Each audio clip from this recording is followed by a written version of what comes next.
নমস্কার, জয় শ্রীকৃষ্ণ বন্ধুরা। আজ আমরা জানবো ভগবান শ্রীবিষ্ণুকে।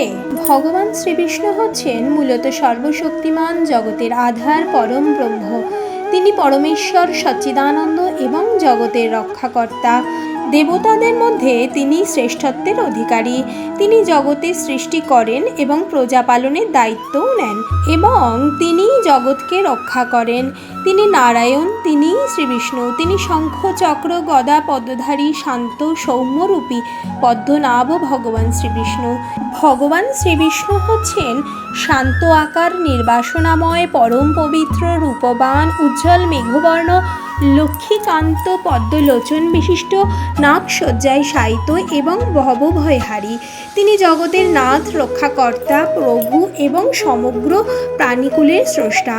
এই শ্রীবিষ্ণুই আবার স্বয়ং অবতার রূপে ভগবান শ্রীকৃষ্ণ রূপে এই ধরাধামে এসেছেন দুষ্টের দমন ও শিষ্টের পালন করার জন্য।